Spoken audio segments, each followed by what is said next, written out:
Shabbat shalom mga kapatid sa Panginoon at welcome sa ating programang Ilaw ng Mesiyas. Hatid sa inyo ng Light of Messiah, Source of Ministries at ng Light of Messiah Ministries Canada. Samahan niyo kami muli sa loob ng isang oras na pagtatalakay ng Torah portion ngayong araw ng Sabat habang tayo ay nagpapahinga, kapiling ang Lord of the Sabbath, Yeshua, Masiya, na patuloy na nag-aanyaya sa ating lahat at tayo ay lumapit sa Kanya at kasama natin siyang pahinga.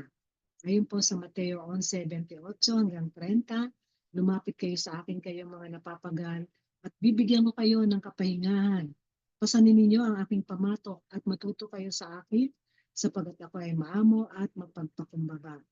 At yan din po, yung isa rin po sa nabanggit sa Hebrew chapter 4 verse 9, there remains then a Sabbath of rest for the people of God.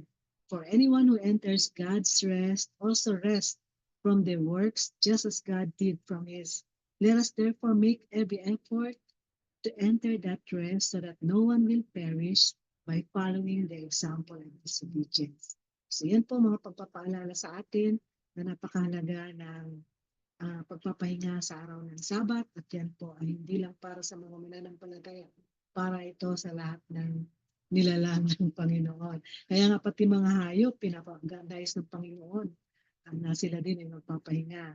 Lalo na yung mga hayop na ginagamit sa pagsasaka o sa anumang nagagamit sa pagtatrabaho. And also, alalahan din natin na patuloy na mismo ang Panginoong Yeshua din ay kumakatok sa pinto, sa labas ng pinto. Behold, I stand at the door and knock. If any man hear my voice and open the door, I will come into him and will eat with him and he with me. Alam po natin na ang ating Panginoon, He is the bread of life at tayo ay kakain, nakasama siya habang tayo po ay nakikinig at nanamnamin natin ang salita ng Panginoon, ang Torah portion na tatalakayin ngayon sa ating Brother Richard. Ako po yung lingkod, Sister Debbie Pawelo with Brother Richard Season sa kabilang linya. Shabbat Shalom, Sister Deb. Shabbat Shalom mga kapatid, mga kaibigan. Shabbat Shalom, Brother Richard. So tayo po ngayon ay dadako sa ika-21 Torah portion o Torah reading from the Torah. Ito po ay mababasa sa Exodus chapter 30 verse 11 hanggang 34 verse 35 na may pamagat na kitisa. Ito ay Hebrew word na may ibig sabihin na when you lift up.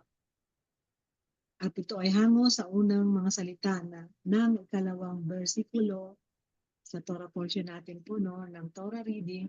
It comes from the first words of the second verse of the reading, which could be literally rendered when you lift up the head of the sons of Israel to reckon them. Upang i-account, parang may accounting na nangyari. So para sa ilan lahat ang lahi ng Israel. The phrase lift up the head is an idiom for taking a head count. At ito po ay tatalakayin sa ating Brother Richard.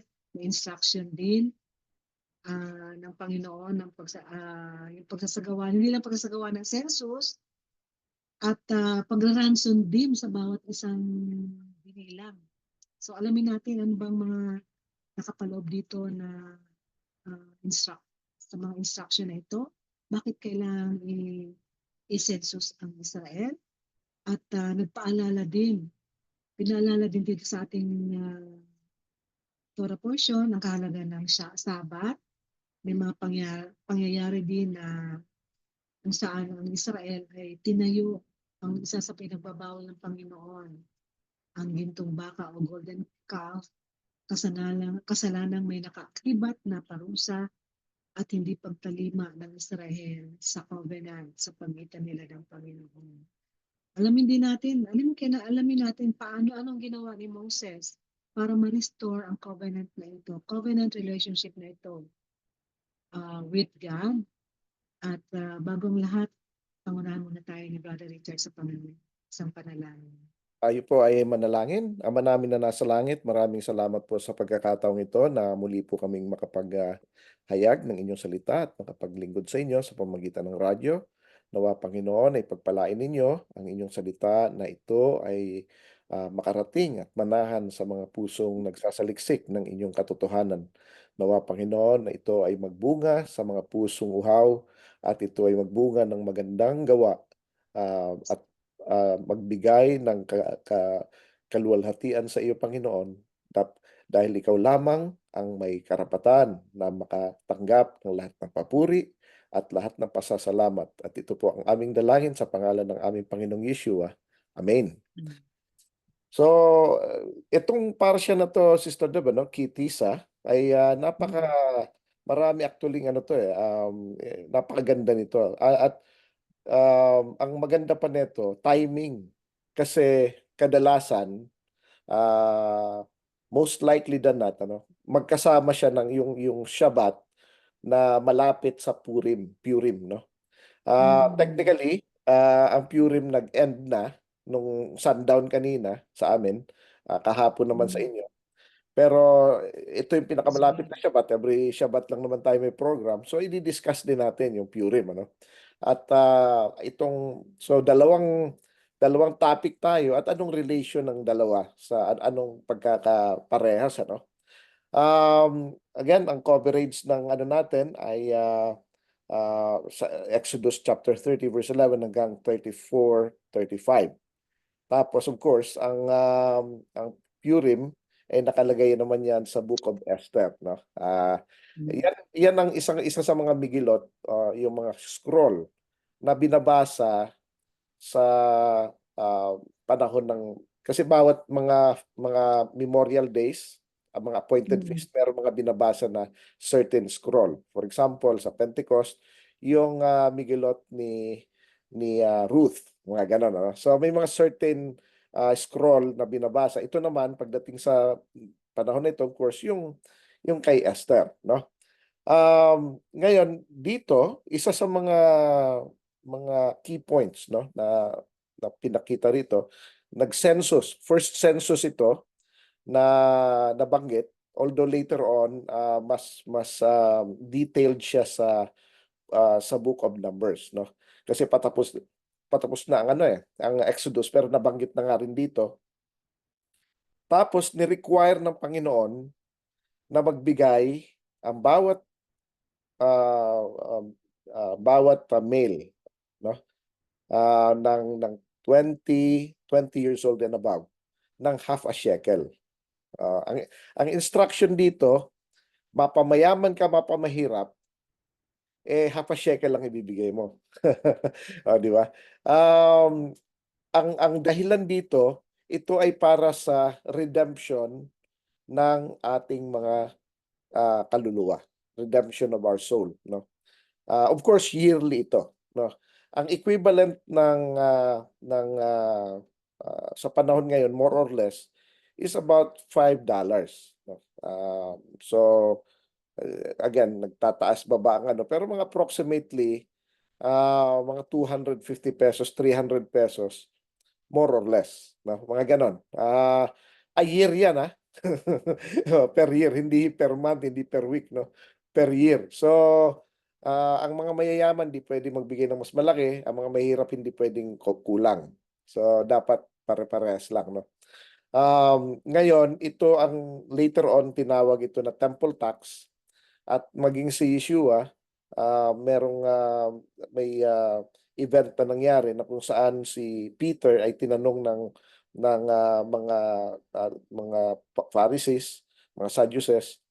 Sabi niya, nagbabayad ba ang amo mo, ang rabbi mo, master mo ng temple tax? Kasi pag hindi ka nagbayad, malalagot ka. Maliit na amount, pero napakalaki ng punishment, no?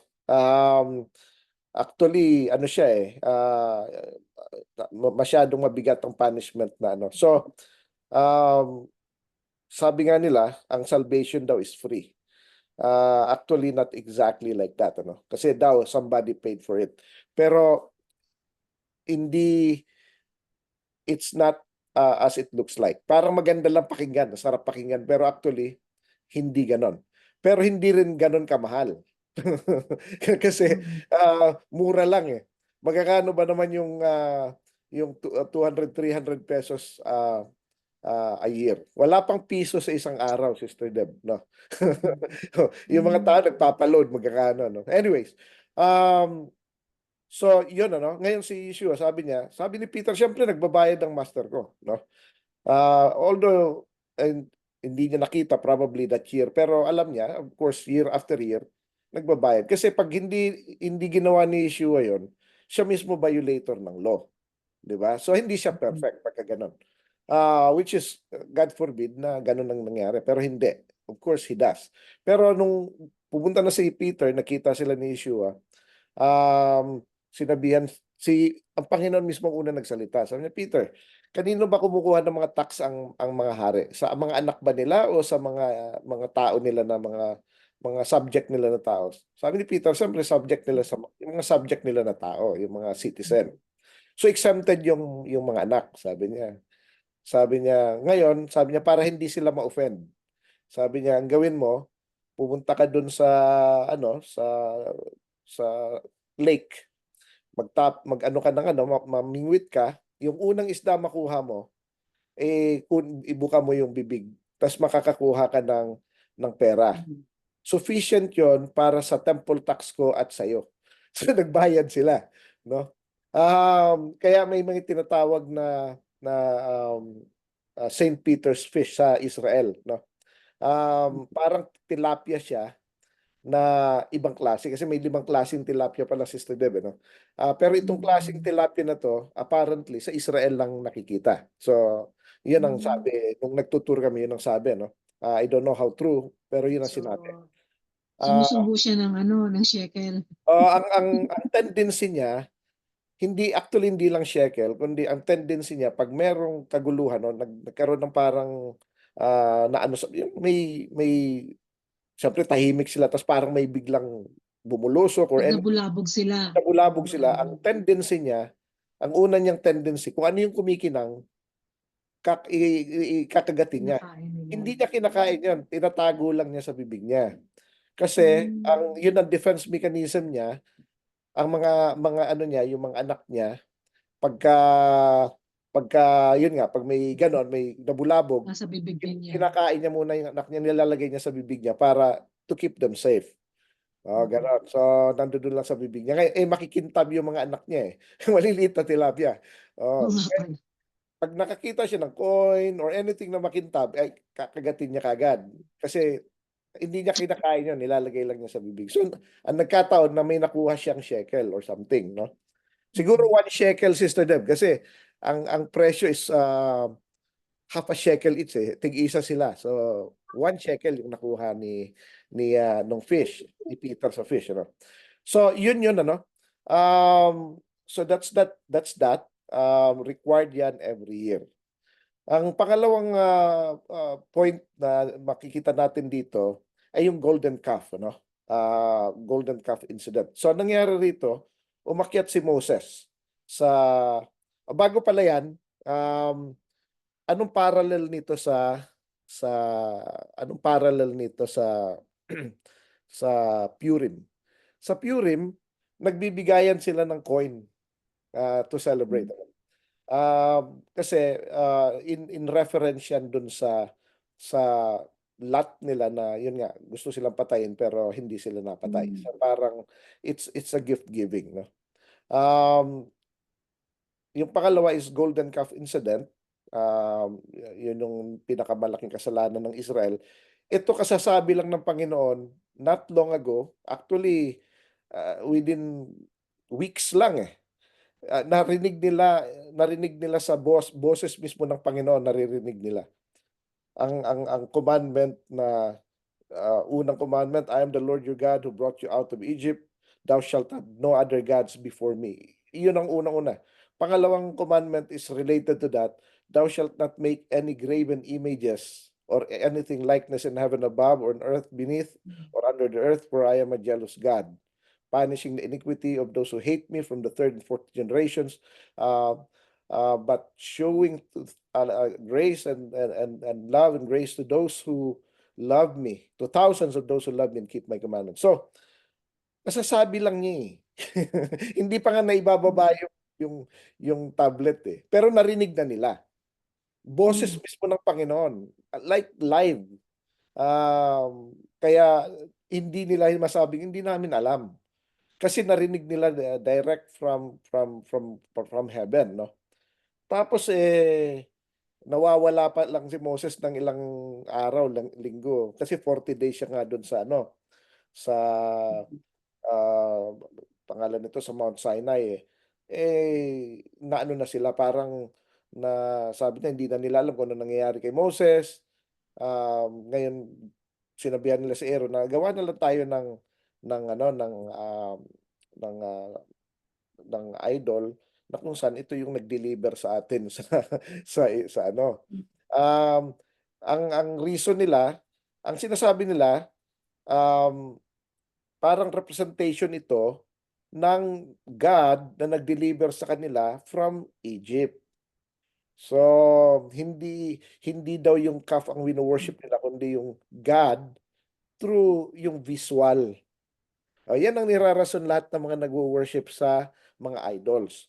Hindi naman namin wino-worship yung estatwa, kundi yung Panginoon, no? Kaya lang through that lang parang may nakikita lang daw sila. Pero gano'n na rin 'yon. Sinasabi ng Panginoon na hindi nga pwede. At kabilin-bilinan niya, sabi niya sa isa sa mga utos niya, wag siyang sasambahin ng mga Israelitas na kung papaano sumasamba In any ang mga form, ang mga Canaanites o mga pagano. pagans sa kanilang mga Diyos-Diyosan. Ayaw niya ng gano'n. So, kaya pag may way of worship tayo na kaparehas ng papaano nagwo-worship ang mundo, mag-isip-isip tayo kasi hindi yan yung way ng Panginoon, no? So, yan ang isa, no? So, yung golden calf ang incident, ano? So, dito, kung makikita natin na ang Israel ay na-exile sa Babylonia because of disobedience, no? Actually, isa sa mga major sin nila, hindi nila pinagpapahinga yung land. Hindi sila nag-o-observe ng Sabbath. So ngayon, tsaka mga commandments sa Panginoon, kaya tinapon sila, no? Um, yun ang ano ron, ano, yun ang relation dito, no? Tapos ang pangatlo ay nung sinabihan si Moses um, sa Exodus 32:7-14 naman, ay sinabihan ng Panginoon, o yung mga tao mo, sabi ng Panginoon sa kanya, ah, ano, may sinasamba ng ibang Diyos-Diyosan, sabi niya. Gusto ko na silang ah, i-annihilate. Sabi niya, magsisimula ulit ako sa iyo, sabi niya. So nagbe-beg si Moses, wag naman, sabi niya, ano na lang sasabihin ng mga ibang tao pagkatapos mo silang alisin sa Egypt, papatayin mo sila rito, sabi niya, no? Sabi niya, ako na lang ang alisin mo sa Book of Life mo, sabi niya. Kaya doon una natin makita na may Book of Life pala. Pero actually, saan ba nakuha ni Moses yon? Hindi yun yung first time. Yun lang ang first time na na-record, no? From the very beginning, alam na talaga na may Book of Life, no? So makikita natin yan sa mga ancient texts. Ando doon yan, Yung ano? parang nabanggit din yun sa Enoch. Yes, nabanggit yun doon, ano? Sa ano rin, sa Jubilee rin, yun yung tablets of heaven, ano? So, anyways, yun, ano? So, nag-plead siya at nagmakaawa siya, Exodus 32:7-14. Tapos ni-remind nga ni Moses na yung covenant niya with Abraham, Isaac, and Jacob, no? So, uh, in a way, sabi ng Panginoon, kung sinong may kasalanan, siya ang aalisin ko sa Book of Life. Hindi pwedeng yung ipapalit mo ang sarili mo sa iba, ikaw yung alisin, tapos yung iba makakapasok maski hindi deserving, no? So, kanya-kanya. May may ano din siya, related dun sa 10 virgins. Yan. Nakikiusap yung mga hindi handa Uh, na bigyan din sila pero hindi pwede. Hindi Oo, na pala hindi. pwede. So kanya-kanya tayo. haharap sa Panginoon. Kaya wag nating huhusgahan ng iba at wag din natin susundin ang ginagawa nila. For example, makikita natin na sila ay hindi faithful, ipag-pray natin. Wag tayong, ako na rin, tamad na rin ako, hindi na rin ako magsisimba kasi hindi naman nagsisimba yung iba, hindi naman nag-ano, parang gano'n, ano. Dapat wag gano'n, no? Yun ang isa sa mga commandments, ano. Um, Ngayon, ang makikita natin dito na si Moses ay siya nag-i-intercede para sa mga tao, no. Makita rin natin na si Yeshua ay nag-intercede din in behalf natin mga makasalanan. Ang sabi niya, Ama, patawarin mo sila kasi hindi nila alam ang kanilang ginagawa, no?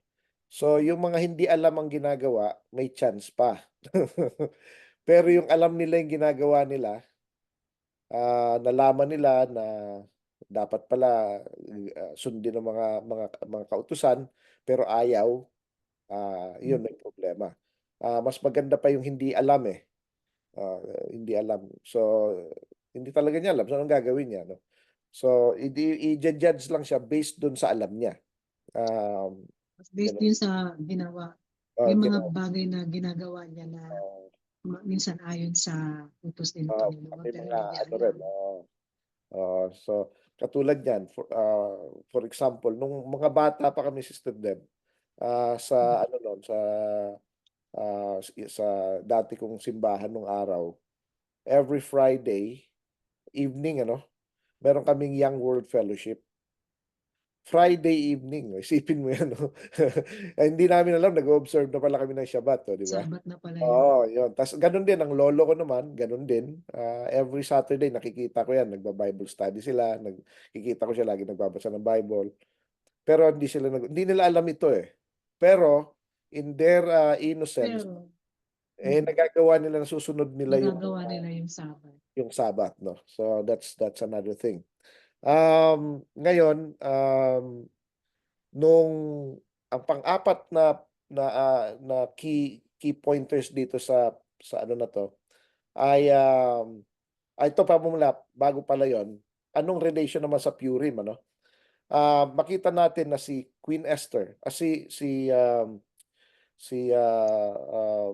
Queen Esther tsaka yung kanyang uncle na si Mordecai ay nag-intercede or sila ang nag-ano para ma-save ang mga Jewish people, ano.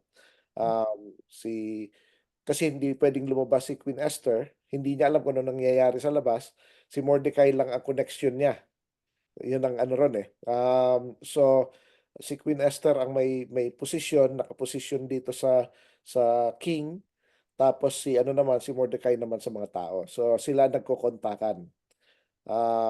So sila yung i-intercede, 'no, kung anong gagawin. Ngayon dito naman, ano, yung pang-apat, kinonfront ni Moses, ano, ang mga tao. Dala-dala niya, sa galit niya, binalibag niya yung tablets of stone. Kaya later on, sabi ng Panginoon, ulit-ulit ang Panginoon, binasag mo yung ano, tablet, kaya gumawa ka ulit. Gawin mo yung katulad nung unang ginawa. Kasi nung una, ang Panginoon ang nag-curve ng tablet. Tama. Tapos binasag niya. Ngayon, pangalawa, pina-curve siya nga si Moses ngayon na nag-curve nung ikaw naman mag-curve, binasag mo, eh. Pero ang Panginoon pa rin nagsulat. Mas Pero maganda sana yung sinulat din ng sinulat din Panginoon. ng Panginoon, 'no, sinulat din, 'no. So, kaya ano, 'yun ang ano ron, ano. Although hindi naman masisi ng Panginoon si Moses kasi nagalit nga. Kasi yung ano, Sabi nga, yung banal na gold. galit. Oo, yung golden calf, well, not exactly, pero yes and no. Hindi siya dapat nag-break, pero hindi kinonsider ng Panginoon yung nakasalanan sa niya, 'no. Ah, Kaya ganito sabi ng Panginoon, sabi sa hindi Bible, dapat sinayang yun. Pero siya din oo, yung pero nag-suffer. siya rin ang nag-ano, siya rin Kailangan ang umulit. siya kayo nag-chisel nung ano, mahirap kaya yun, 'di ba? Mm. Anyway, kaya sabi ng Panginoon, ano, wag mong ano, kaya dapat medyo may self-control ka rin, eh. Kaya lang dito, sa situation kasi na 'to, yung golden calf, actually hindi siya God by itself. well, God din, pero Mm. parang minor God siya. Yung golden calf na yun ay nagre-represent ng between God and people. May greater God pa. So parang in a way, yung golden calf na yun, equivalent ni Moses. Kasi si Moses ang go-between eh. Kaya parang ginawan siya ng Na, idol. at saka nainip sila. Oh, nabor. Nainip Oh. sila. Parang wala ano nung nangyayari rito, hindi na natin alam itong kay Moses ano.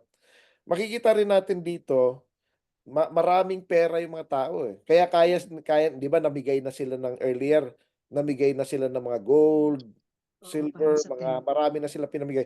Pero marami pa rin silang pera. Marami na silang binigay, Saka marami pa rin gold. silang pera. Kaya gumawa pa Saka sila ng gold. golden calf. Oh.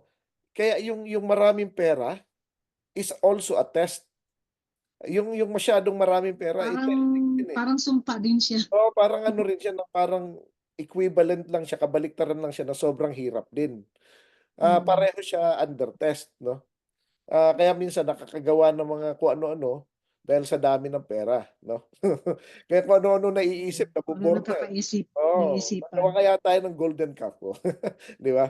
So yun, ano? So yan ang isang nangyari doon. Dito naman si sa case ng Purim, kinonfront ni Queen Esther si Haman, no? Yung kwento nga, alam natin na um, in-invite ni Queen Esther si Haman saka yung king, ano? Para sa kasi dumating si Esther, matagal nang hindi nakikipagkita yung king sa kanya. Busy. Tsaka marami talagang mga concubine ng king. So, pero may queen siya na isa. Ngayon, matagal na siyang hindi nabibisita. So, hindi niya makausap yung king. So, kaya ang nangyari, naglakas ng loob na lang si Esther. Kasi sabi ni Mordecai, pag hindi mo ginawa yan, tingin mo kaya makakaligtas ka, sabi niya. Pag nalaman na Jew ka, hindi ka rin makakaligtas, sabi niya. Tsaka ang Mm. Panginoon, pag nagpadala siya ng Savior, kung hindi mo gagawin, magpapadala siya ng iba, ikaw hindi ka makakaligtas, pati ang iyong pamilya. So, pertaining din kay Mordecai mismo. Kasi sila lang naman yung pamilya, di kasama siya dun sa madadali, di ba? So, kaya si Queen Esther, nagbakasakali na lang, nag-appear siya before king. So, siyempre, presentable talaga siya. Pwede siyang i-order na mamatay dun eh. Kapag nag-appear ka sa king, during that time, na hindi ka pinatawag, pwede kang ipapatay. Pero kapag hinawakan ng king yung kanyang scepter, ano ka, yung pwede kang pumasok. Ligtas. Oo, ligtas ka. Ang ganda niya eh. Ang ganda talaga ni Queen Esther. Nabighani na naman yung hari. Nakalimutan ko, yung asawa pala ko maganda. Kaya Mm. pasok ka Queen Esther, sabi niya, nabighani siya. Anong gusto mong ibigay ko sa'yo, sabi niya. Anong kailangan mo? Sabi niya, invite ko lang kayo for a banquet. Parang dinner na madaming pagkain. Kayo ni Haman. Si Haman in-invite eh. Kaya tuwa si Tuwan-tuwa. Haman. Sabi niya, Tuwan-tuwa. pero ako, invited. Siya lang yung king, tsaka siya. Napaka-special niya. Di ba? Sa mag-asawa, tapos siya yung ano doon. So in short, pumayag yung king. So pinakain, pinaano. Um, Tapos sabi nung king, anong pwede kong ibigay sa iyo? Sabi niya, up to half of my kingdom, sabi niya. Sabi nung ano, kung talagang natuwa ka sa ginawa ko, invite ko ulit kayo bukas. Ganun ulit, sabi niya. Ganun ulit? Oh, sure. Maganda eh. Busog sila eh. Tapos ang ganda-ganda ni Queen Esther, ang ganda niyang patingnan, ano? So again, nangyari na naman 'yon. After nung dinner na naman, sabi na naman ni Queen Esther, ano ba, ng King, King Xerxes, ano ba talagang gusto mo? Ibibigay ko sa iyo kasi ano siya eh, natutuwa siya eh. Mm. Ngayon, sabi ni Queen Esther, ang gusto ko lang, iligtas mo ang buhay ko, tsaka ang mga buhay ng aking mga kababayan. Sabi niya, sinong nagtitreten sa'yo? Di ba? Itong si Haman. So, yun kinonfront niya. No? So, yun ang ginawa ni Moses. Hindi, actually walang idea si Haman na Walang idea na Israelite si ano, hindi niya alam. si Oo. Siya yung hidden na ano na ano doon. Kaya anong nangyari sa galit ng king, nag-walk out kasi closest ally niya yon, at the same time queen niya eh. Bakit mo pagbabantaan yung queen ko, di ba? Tsaka mga kamag-anak niya. Ngayon sa takot ni Haman, grinab niya si ano si Queen Esther na nakaluhod ano kaya lang yung dating parang hinaharas. Parang Mm. sexual harassment kasi parang nagmamakaawa, naglulumuhod. Nakita na naman nung king ano, sabi niya sa harap ko pa talaga, babastusin mo yung Lalong puso ko. nagalit yung hari. Lalo na, lalo nagalit eh. Mali eh. So, ay, wala na. On that day mismo, tapos sinabihan siya nung mga bantay na yan, may pinagawa ng galo yan eh. So, yun. Kaya, ang ginawa doon, hinang siya, pati ang kanyang pamilya. Yung dapat para kay Yung Haman, mismong oh, ginawa niya na pati yung mga anak. para Kaya, ang lesson dito, Sister Deb, yung mga masasamang tao na may planong masama sa iba, sa mm, kanila bumabalik at sa kanilang pamilya. Damay pa pati pamilya eh, no? Hindi yung yan, sinasabing karma. hindi nagwawagi ang masama. Laging may reckoning, laging may justice, no? Kaya At minsan saka damay pa ang ano, damay ang damay mga pa yung anak, mga, ang oo, damay pamilya. pa. So, pero ang isang lesson din dito, dapat ang isang righteous person will have to stand up. Kasi kaya nagtatribe ang evil kapag ang mga righteous hindi kumikibo. Yun na nga yung sinasabi ni Mordecai kay Esther, no? So ganun din dito kay Moses, kaya sabi ni sa ando doon na si Moses, nagsasamba pa rin sila yung mga, may mga tao pa rin nagsasamba. Hindi nila naririnig na ando doon na si Moses. Ito po mga kapatid, mga kababayan, ano? Kapag tayo po ay masyadong ah, yung nakalulong sa ingay ng mundo through mga kasayahan, party and everything, hindi na natin naririnig kung ano nangyayari. Hindi natin naririnig kung ano yung sinasabi ng Panginoon. May judgment na pala. Sumigaw na pala si Moses, sabi ni Moses, Mm. kung sino ang nasa side ng Panginoon, lumapit sa akin. Who is in the Lord's side, come to me. So, yung mga Levites pumunta. Kasi naririnig nila tumigil na sila, Mm. nagrepent na sila So, ngayon sabi niya, kumuha kayo ng mga ano niyo, sword niyo. Lahat ng mga kaibigan niyo, mga kamag-anak niyo, kapamilya, lahat ng nagsasamba sa golden calf, patayin niyo. 3,000 Mm. Sister Deb ang namatay during that time, ano. 3,000 na mga ano rin Ngayon ito ay may parallel din dito, Sister Deb. Kasi on the 15th of Adar sa Purim, ano, yun yung Purim, yun ang nakaset na kung saan ay papatayin ang mga Jew, no? So since hindi na pwedeng baliin ang ang ah, ang word ng hari. Hindi katulad ngayon, Sister Deb Ang mga leader pabalit-palit ng salita. Oo, hindi. Oo, hindi. Oo, hindi. Oo, hindi. Ganon. Noon, hindi pwedeng ganon. May word of honor ka. Pero kung kailangan mong palitan, kailangan mong iba naman ang gagawin mo. Katulad nung kay Daniel, katulad ito kay uh, um, kay kila Mordecai, kila Esther, kila Haman, ano. So ang ginawa ng king, binigyan niya ng support yung mga mga Jew. Pag may gustong pumatay sa inyo, depensa niyo sarili niyo, pero hindi kami makikialam.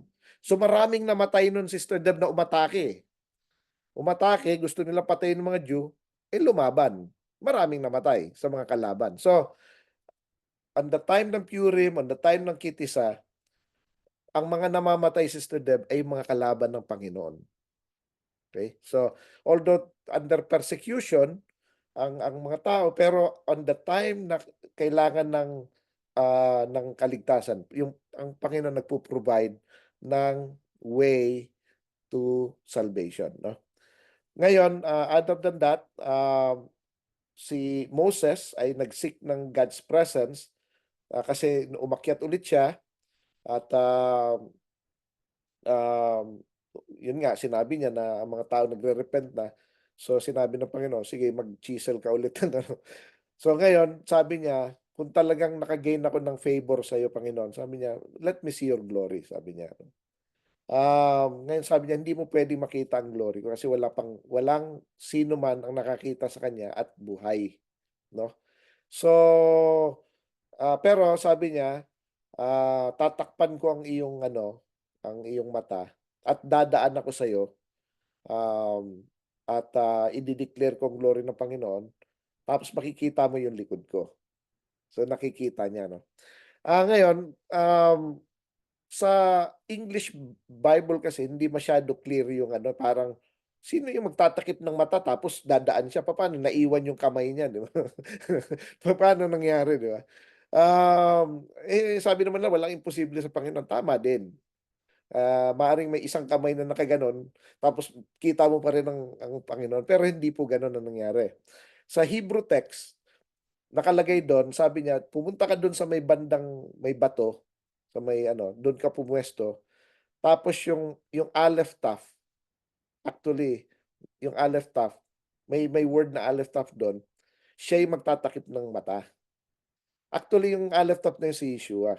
Kaya nung dumaan ng Father, ang nagde-declare ng glory ng Panginoon si Yeshua.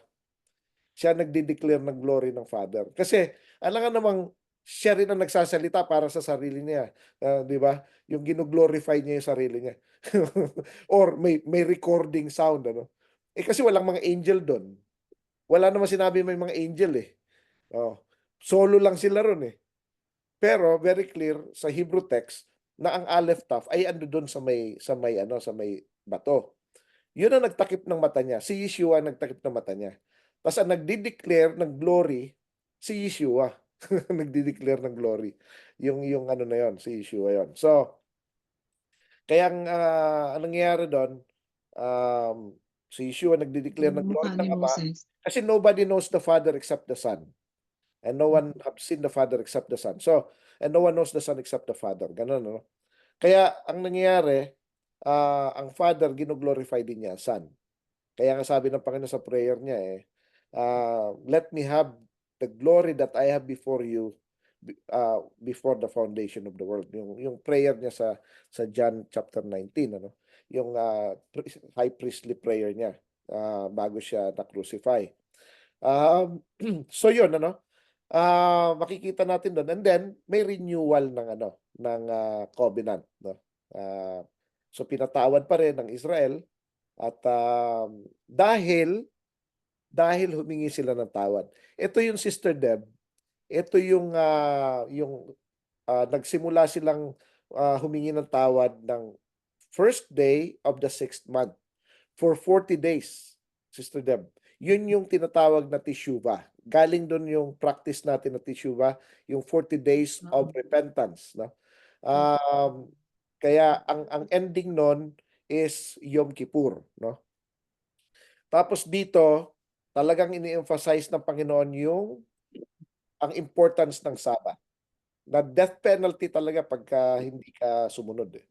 So yun ang nakakatakot dun, ano. So anyways, so binigay nga yung covenant, tapos yung um, ah, other commandments pa binigay din niya, no? So another 40 days na naman na hindi kumain si Moses katulad nung una, no? Kaya medyo matagal-tagal din siyang, talagang, nagutom din, ano. Pero maalala natin maging si Yeshua, upon his baptism, kay John, Mm. ay 40 days din na hindi siya kumain. So from ano diyan, ang, sinasabi nga na nabaptizesan siya on the first day of the sixth month, ni John. Tapos 40 days yon, on the 40th day tinutukso siya ni Satanas. Sabi niya, "Kung anak ka nga ng Diyos, sige nga, anak ka ng Most High, sige nga gawin mo ngang bato itong bato na gawin mong tinapay." So hindi lang challenge 'yon para ipakita yung power, um, pero actually gusto niya i-violate ang commandment ng Panginoon na huwag kang kakain on Yom Kippur. Di ba may commandment na hindi tayo pwedeng kumain sa Mm. Yom Kippur. Yun yung Fasting. fasting yun eh. So pinapa-violate niya kagad ano. Yun ang unang ano niya kasi gutom na gutom. Kaya in even sa kahirapan natin, ang lesson diyan ano, kahit anong hirap, kahit anong suffering natin, huwag tayong magba-violate ng commandments ng Panginoon.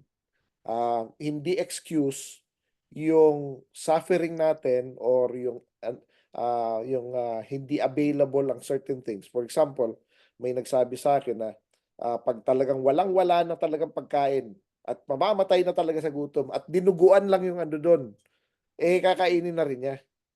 Hindi po ano yun, hindi hindi dapat, no? Hindi pa rin excuse. Excuse yun, no? So walang situation na ah, na magkukos sa atin mag-violate ng commandments ng Panginoon, no? So at dito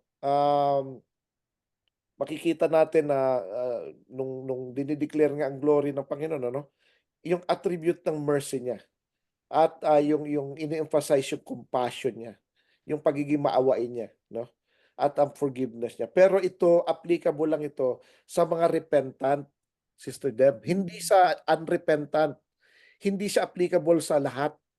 Applicable lang ito to whom it may concern. Applicable lang ito dun sa mga talagang Mm. repentant, talaga nagsisi. So yung mga tao, nagsisi talaga sila. Kaya 40 days silang ano rin talagang umiiyak sila, nagsisisi sila, kaya pinatawad sila. Alam mo Sister Deb, ang kasi lumaki tayo sa parang ang dali lang Hingi ka lang ng forgiveness, 1 John 1:9, ayos na kaagad Instant. O instant Instant na agad, okay, okay salvation. na yan. Okay na yan, mabilis magpatawad ng Panginoon. Pero pag tiningnan natin, pag tiningnan natin, for example, itong mga Israelites, 40 days, 40 days, di ba? Bago sila pinatawad, bago sila inanon ng Panginoon. Pangalawa, yung mga yung Nineveh. Yung Nineveh, di naman kagad sila nag-pray, sorry Lord, amen, di ba? Mag-sorry na kami. It took them ilang days din, yung remaining ng 40 days din yun or at least yung 10 days na ano. So, matagal na nagpi-pray. Si si si Jonah mismo, 3 days siya bago niluwa ng ano Kasi 'di ba tumakas nga siya. So kinain siya ngayon ng ano ng fish. 3 days siya bago inilabas ng Panginoon nun. Hindi pagkatapos niya nang mag-pray 3 minutes, 5 minutes, Instant. 10 minutes, 15 minutes na iyak-iyak. Oy, nilabas na kaagad siya ng ano ng fish, di ba? 3 days. 3 days and May 3 nights. process. Si Apostle Paul din, ilang days din, no? Bago binalik yung kanyang eyesight, no? Na ilang days siyang hindi kumakain. Nagpi-pray lang siya, humihingi siya ng tawad. Yung babaeng makasalanan, Sister Deb, na nag-pour ng oil sa paa ng Panginoon at iyak siya ng iyak. Hinayaan siya ng Panginoon, hindi sinabihan na pag-iyak pa lang niya ng mga 1 minute, okay na, forgiven ka na, sige, alis ka na. Mm. Hindi, hinayaan niya talaga na magkusa hanggang ano talaga. Um, para maipakita talaga na nagre-repent. Hindi lang yung basta nag-pray pray of repentance, 1 John 1:9, konting prayer na ganun, okay na. No, dapat makikita talaga yung repentance mo before you will receive forgiveness, no? Um, we have to learn kung paano talaga. And part ng repentance, Sister Deb, ay una, i-acknowledge mo yung mali mo. Pangalawa, talagang troubled yung ano mo. Tapos pangalawa, i-accept mo. Tapos magto-turn away ka from that sin, no? Tapos ibabalik mo lahat ng mga ano mo, ninakaw mo, kung ano man ang ginawa mo, no? Tsaka hindi ka na Atraso. sa ano sa tsaka tatanggapin, hindi ka naalis sa path of righteousness, sa Torah. Tapos tatanggapin mo yung parusa, Sister Deb. Yun yung nangyari doon sa yung madalas nila yung sinasabi na yung thief in the cross na save Mm. kagad, nag-suffer pa siya. Nag-suffer pa siya, tapos Mm. pinali pa yung paa niya, tapos para ano. Pero sabi niya, tayo, Sinabihan niya yung nasa isang kasama niya, deserve natin ito. Inaccept niyang punishment, Sister Deb. Requirement yan sa Torah for forgiveness. Yung iba, ayaw ng suffering eh. Ayaw nila ng punishment eh. Kasi nag-pray, nag-ask for forgiveness sila, dapat completely forgiven na. Wala nang mga parusa. Pero hindi. Meron May pa. nabanggit ka, Brad. Nabanggit mo kanina, Brad, yung before nag-intercede si Moses para sa Israelites, nag-repent na yung Israelites, saka siya nag-intercede. So yung Nag-intercede din siya before. before, Para hindi patayin. Tapos pagbaba niya, siya ngayon ang nagbigay ng punishment. Pinapatay niya yung 3,000. So, nung may pinanis na siya, na ano na yung ang loob ng Panginoon, bumalik siya, nag-intercede ulit siya. Tapos yung mga tao naman ay isa nag-repent. pa, Brad, Oo. yung nag-intercede siya, yung parang may pagka, feel ko nga parang may pagka-comedy yung pag-intercede pa niya kasi sabi niya, patayin mo na lang ako. Kasi gusto na ng Panginoon patayin lahat ng Israel, maubos at magsimula uli sa lahi niya. Ako na lang alisin mo sa Book of Life. Yes. Yeah, Pinakita ni Moses yung pagmamahal niya sa oo. lahi ng Israel. Actually, At sinabi rin ni Paul yan eh. Si Paul ang ganun. nakakatuwa pa doon, Brad, yung sinabi niya na kapag pinatay mo sila, masisira ang pangalan mo.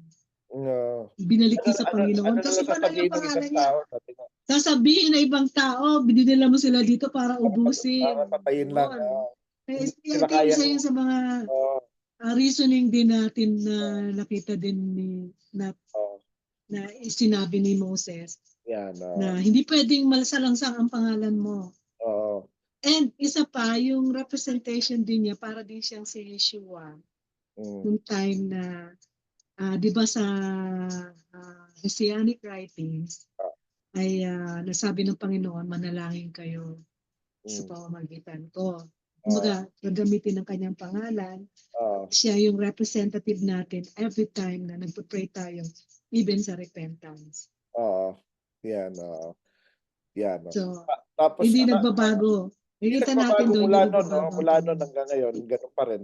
So, again, ang repentance involves, ang forgiveness involves repentance, no? At involves ng acceptance of punishment din at the same time. Confession of sin, and yung you have to walk in that path of righteousness na, no? Tapos, nangyari rito nung bumaba si Moses, Sister Deb, no? Yung pang-pitong point natin dito, Exodus 34:29-35, yung glory ng Panginoon nagre-reflect kay Moses eh. Kaya natatakot ang mga Oo. tao kay Moses dahil May, ilaw yung mukha niya eh. yung face niya nag-shine kay Oh, Moses. shine eh. Kasama yun sa Benediction, sa no? Yung blessing. ironic benediction, no? Let, Oo, Aaronic may His face benediction. shine upon you. Oh. May His face shine So, kaya upon him. nagre-reflect. Ano rin yun eh. Reflective din yun sa Urim and Tumim. Ibig sabihin, Oo. ang answer ng Panginoon ay nasa iyo, yung ano niya, yung proof of approval ang ibig sabihin no. Tapos yung binanggit ng Panginoong Yeshua na you are the light of the world. Yan, So, pag nag-shine na yung kanyang face sa atin, magiging light din tayo ng yan, sanlibutan. nagre-reflect no. Tapos nakikita yung good deeds natin, lumiliwanag yung paligid natin, nakikita yung ginagawa natin, no. So, and then they give glory to God. Yun ang ano, yun ang ano ron, ano. So, kaya dito, Sister Deb, sa Purim, ano, dahil sa pag-stand ni Queen Esther at ni Mordecai, na maraming hindi lang naligtas ang mga Jew, kundi marami nag-convert into Judaism. Marami nag-convert dahil sa faithfulness, no? At dahil doon ay nabigyan ng glory. So yun ang ano, yun ang ano, no. So we have to know, dapat tingnan natin ito, no, na i-reflect natin sa sarili natin na in times of difficulties, in times of trials, hardship, persecution, yung mga kahirapan sa buhay and everything, pag nag-stand firm tayo sa utos ng Panginoon, ay marami tayong maililigtas na iba, no? Marami tayong yung salvation ay nasi-save din natin ng iba because of our faithfulness, no? So, I hope and pray ano, na katulad din ni Moses stand firm din siya, eh, 'di ba? Kaya nailigtas yung mga tao, si Queen Esther, si Mordecai gano'n din, kaya naligtas din yung mga tao. So, itong Parsha Kitisa tsaka Purim ay magandang reminder sa atin na tayo ay, magpatuloy ng stand sa truth, pag-stand sa kautusan ng Panginoon until yung deliverance niya will come. Sister Deb, wala na yata tayong oras ano?